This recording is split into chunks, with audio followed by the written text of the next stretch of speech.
the video.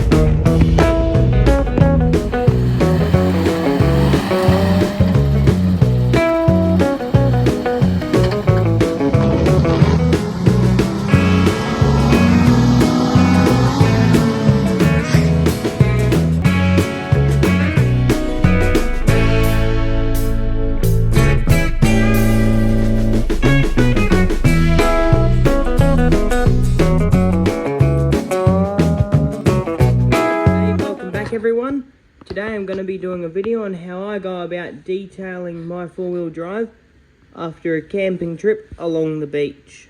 The very first thing I do is get absolutely everything out of the car. So I've got the floor mats out the car over there, I've got my recovery gear, my tackle box and my toolbox out the car.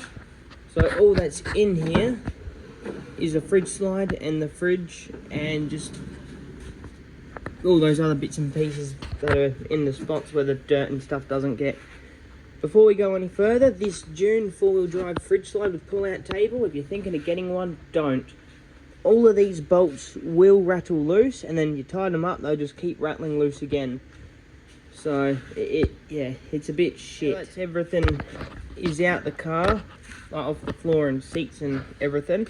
I like to use a microfiber cloth and this interior cleaner and pretty much use it as a spray and wipe on all the hard surfaces in the car.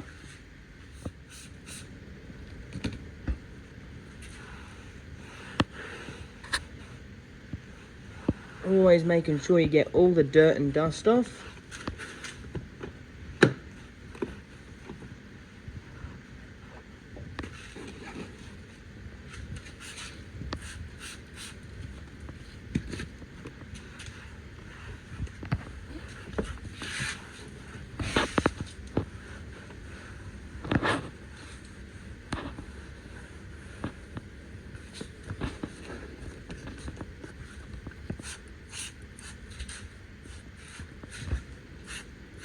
Just doing this little area to demonstrate, as I've already done most of the car already.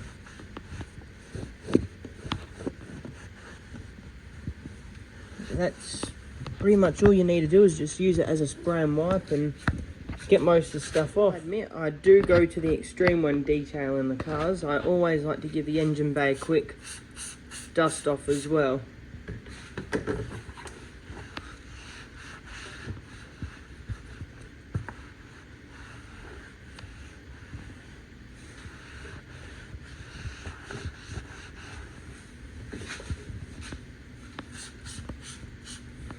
Just only on the plastic surfaces and down in there is what I always get.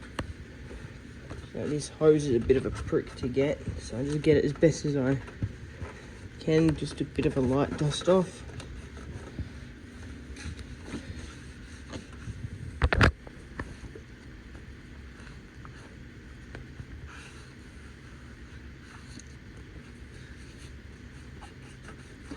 Just like that. So, no, just cable there. And when you're doing this, it's always good just to check and just give things a good once over, like check your hoses and belts and all of that while you're in here. And also, I'm not going to do it in this video since the car's still a bit warm. Just went for a drive and it's going to be very, very hot to check the oil in it. Especially being a 45-degree day here in Adelaide today.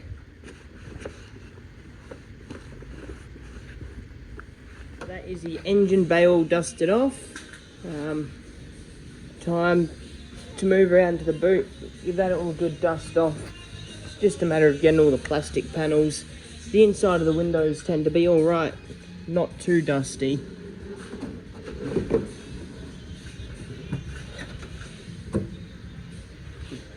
So, just a matter of climbing in and dusting off all the plastics, really.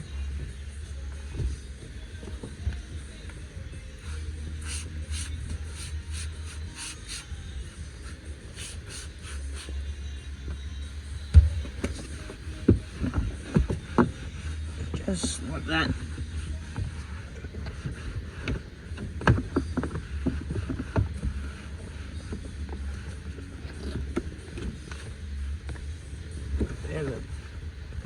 And it's good not to waste this stuff because the cloth tends to stay wet for quite a while. Alrighty, that's the boot done. All that dust there and all along there, I'm not going to bother dusting off, because the way I think about things is wherever the dust is going to get when you're driving around, that's where the water from the hose is going to get. So I'll get onto that with a hose once I get onto cleaning it like that. Part of cleaning the interior after you've dusted it is to get the vacuum cleaner out and vacuum the floors and the seats.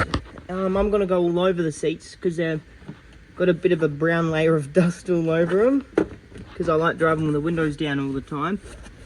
And it's good to get right in this little crack in the seat there, because that's where all the sand tends to, you know, get stuck after you've been, you know, driving and climbing in and out the car covered in sand and everything. So trying to get that done now. Got to turn the power point on first, that'd probably help. There we go. So just get into it like that, with that vacuum bit there. So.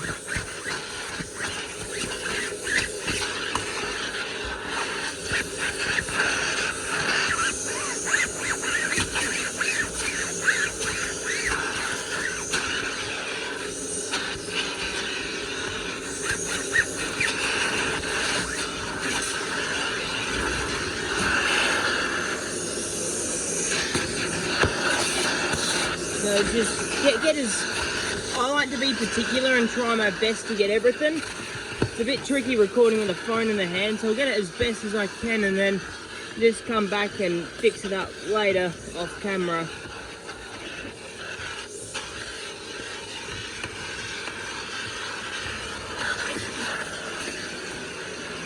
I also like just to go along and do a bit of fabric on the door. This is if you have fabric here. If you have leather, you can just get onto it with interior detailer, whatever one that you prefer to use.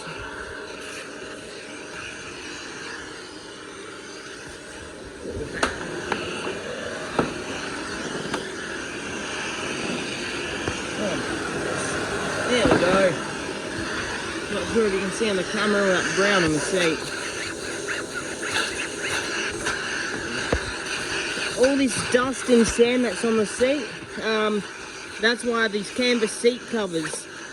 Now, I've just chosen to go the Superfit seat covers, purely because my dad has them in the Land Cruiser, and I know that they're really, really good quality. But they're also cheaper than the Black Duck brand, but they're just as good, I reckon. So, you know, that there's heaps of brands out there, but the two big ones that I'm aware of are Black Duck and Superfit. So, yeah, that's pretty good. Pretty comfy. They keep the factory seats in really, really good condition as well, which is very, very helpful if you're looking to sell the car afterwards. Interior all vacuumed out now. It's ready to put the the floor mats back in and get them in nicely. What I would normally do if I was going through mud and had muddy shoes and whatnot all in the car, but I'm not worrying about it because it's just dirt or sand and I've just dusted them off, is I'll actually get soap and water and a scrubbing brush and give the floor mats a clean as well to get them nice and black. But since I'll be going away probably soon again, I'll just throw them in there like that. Now the brand of these floor mats, again, there's many out here and I'm only talking from experience, is Sand Grabber. So they're 3D molded floor mat. They're very, very good. I found anyhow, though I forgot the brand of them, but they're advertised on Facebook, and they're again, they're another 3D molded floor mat, but I actually think they're probably better than these. I've never used them. My cousin's got it in his Ranger, but these floor mats actually curve up the sides of the footwells and catch everything, whereas these ones, there's that bit of a line there where, you know, stuff can fall in and get stuck. So that, from, you know, what I know of them, I believe they'd probably be a bit of a better option than the sand grubber mats. But, you know, this is what I got because this is what I could find at the time, and, you know, they seem to do a pretty nice job for what they are. And they fit in there nicely. So I say that, but my only gripe with these is this back one here. It doesn't really fit in here nicely at all.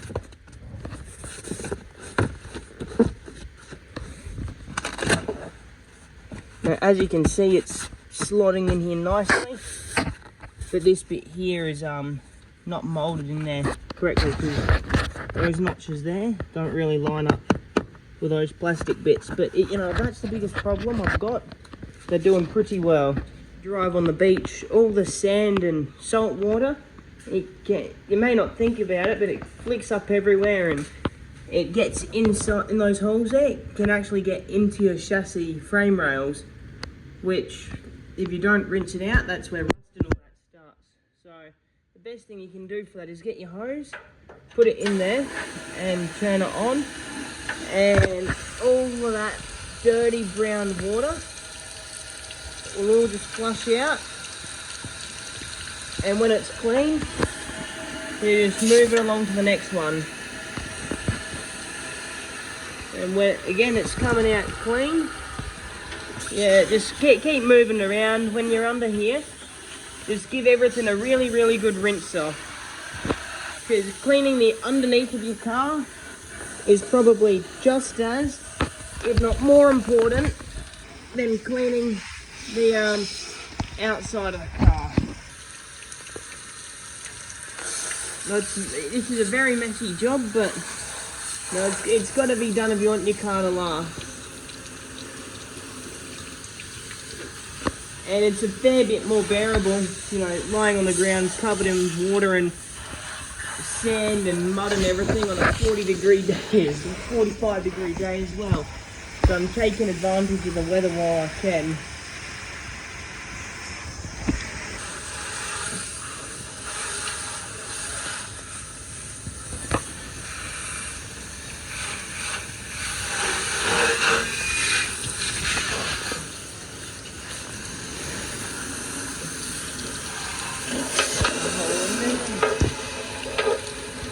Keep it in there and just flush all the water out, all the sand and stuff. It's not going to be that bad since all the beach driving I did was on relatively firm sand. You know, like one of the last times I went, I got stuck and the car was bellied out and all that. When I was doing this, there was heaps and heaps of sand. I probably had probably a 5 kilo bucket worth of sand at the end, so yeah, it pays to clean up after your stuff, because if I didn't do that, all that salty sand would still be inside of the car, rusting away, and then this car would probably only last me another 10 years instead of another, I don't know, how old's the car? 21 years. I probably should have put that vacuum away. It's alright, so then it's just a matter of doing the exact same thing on the opposite side of the car. Up until the point of flushing the underneath of the car out, cleaning a regular city car is really no different to what I'm doing now. You just skip flushing the chassis unless you really want the underneath of your car cleaned. So now that that's all done, give the outside a pre-rinse.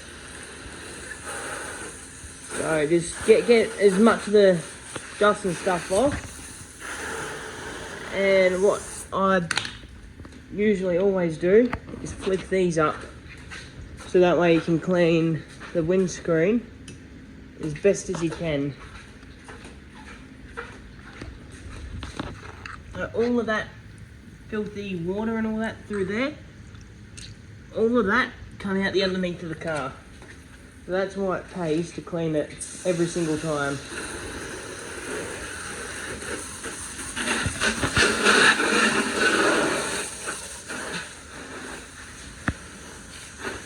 So it's always best to work your way from the top back to the bottom of the vehicle. Like having a shower, really. You wash the top first and then work your way down. So all of that brown mud and everything.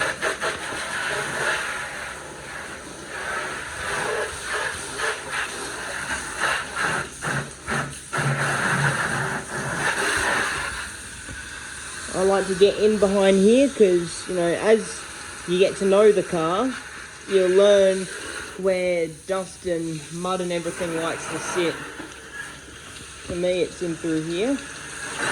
Once you get that down,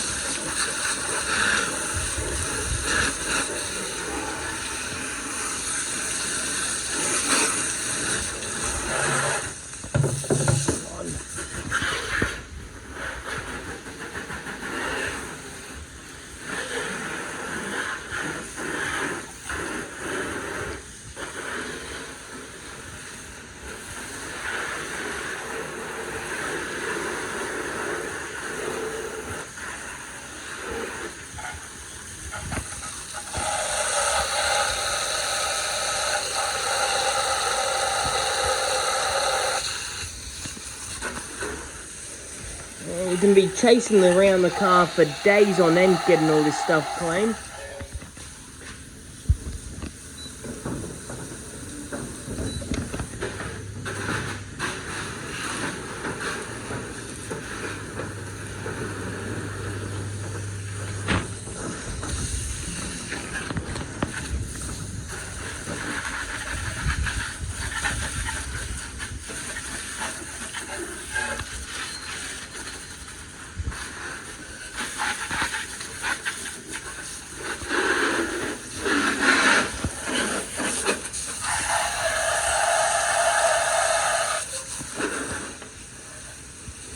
So the whole point of this is just to get off whatever loose dust may be sitting just on top of the paintwork and the windows and all of that. So that's why I like to hose it off first, give it a bit of a pre-rinse.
Right, so that's that step done.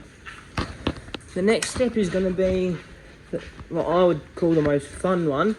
And that's going to be soaking it in soap, which involves getting out the pressure cleaner and the foam cannon. To clean the bull bar, I like to use a couple of these ones.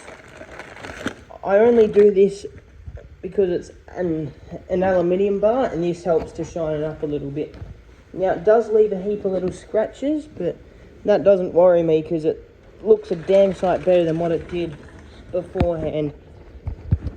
So I'll show you how I go about doing this. So I've got a bucket. Now, there's a little bit of a story to that little bucket there.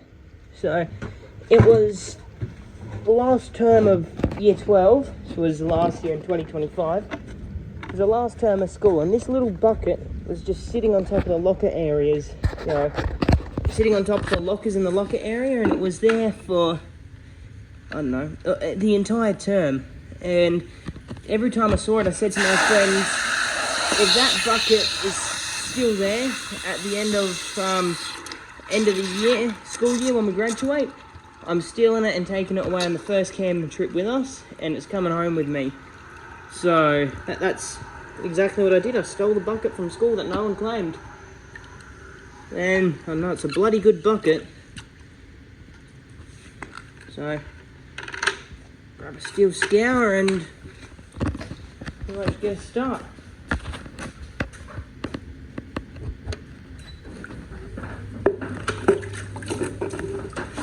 So, it's a matter of just wet it and just rub along the bar like that. Now it helps get rid of a heap of the sort of deeper gouges you might get from going through the scrub and all that, scratches and all that. So it does leave a bit of a blue soap, but the joys of this, having an aluminium bull bar and being able to do this, is it gets off all of the bugs really easily because it agitates absolutely everything.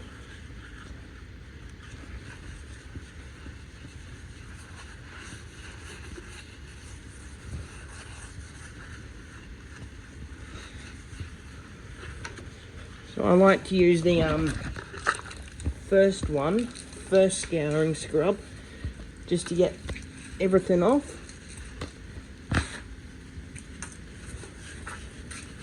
But avoid, this seems self-explanatory, but I've had to explain to a few people that when you do this, only use it on the aluminium bar. Do not, whatever you do not touch the paintwork with it, because it is a steel scouring brush.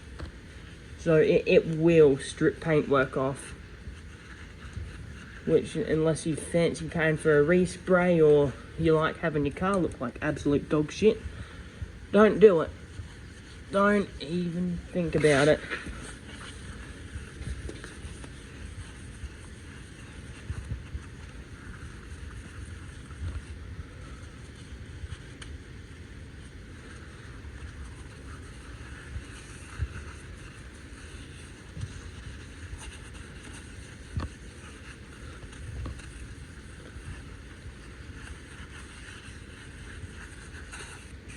Now, I have been told that there is an aluminium polishing product called Never Dull, and that's supposed to be exceptional on aluminium bull bars. My mate used it on his Nissan Patrol. He's got a GU with a factory aluminium bar, and he swears by that stuff, and it did seem to come up pretty good. The aluminium bull bars are a bit of a pain. They're a fair bit of maintenance, because if you don't dry them, as soon as they get wet, they tend to tarnish. And when they tarnish, that means you get like water drip marks and everything on it, and they just tend to look pretty ugly. That's what all of those, and I'll just see them, all those water marks are. And that's from driving in the rain and water puddles and stuff like that. The only way you really get them off is through polishing the car. And grab the hose.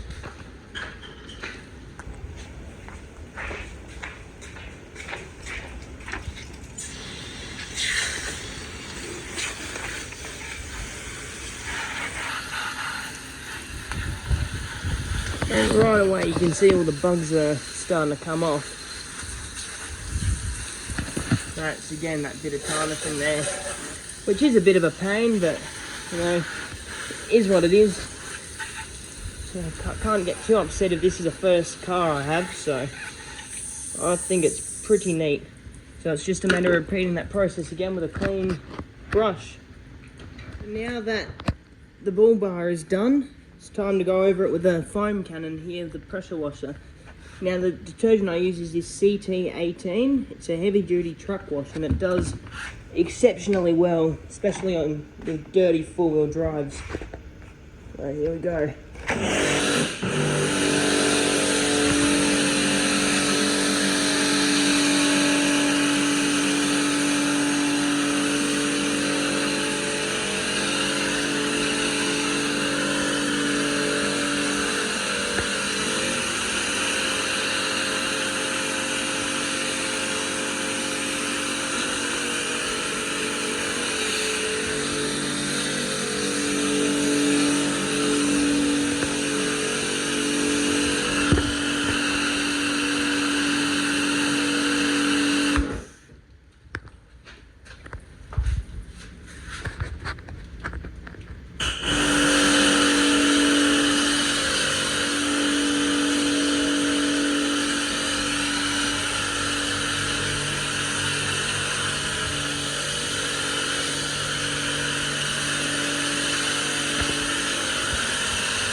So now that that's all on, it's a matter of letting it soak and sort of break down a bit. And while it's doing that, you disconnect the hose and hook it back up to the nozzle and rinse it all off. Time to rinse it all off.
All brown dust is really starting to annoy me.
Forgot about this one.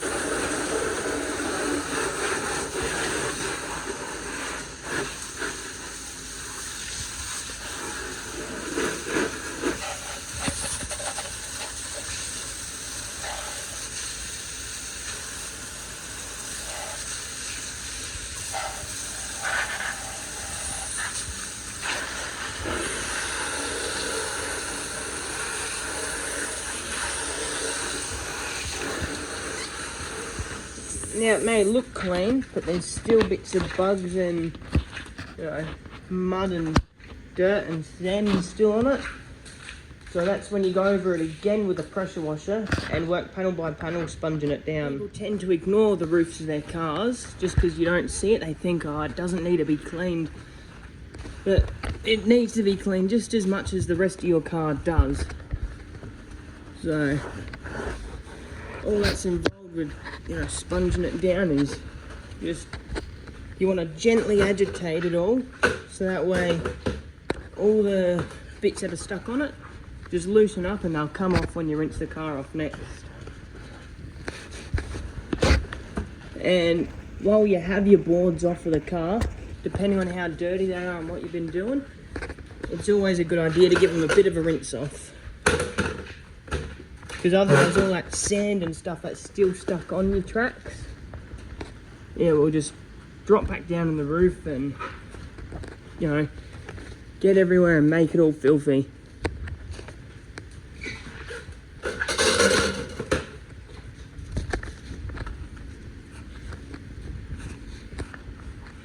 Now, I won't be hearing me doing this on the rest of the car since it's very much the same thing over and over again. I've got it all soaped up, sponged down and rinsed off. So what I would normally do now is go and dry it off with a chamois and all of that, but it's a 45-degree day and I can't be bothered. So instead I'm going to take it for a little bit of a drive, and the air and the heat should get it dried out nicely. Now, just what happens when you get water on your car and clean it up like that, you get a little bit of surface rust on your brake rotors. They should be, sorry, from a glass of water earlier. Those there, they should be nice and shiny silver like the rims look, just as an example for colour. But you go for a bit of a drive, dry them off, and when you're braking, they'll remove a fraction of a millimetre off of your rotors, your discs, rotors, whatever you feel like calling them, and that will get rid of that bit of rust. Thank you for watching. I hope you've enjoyed it, and see you in the next one.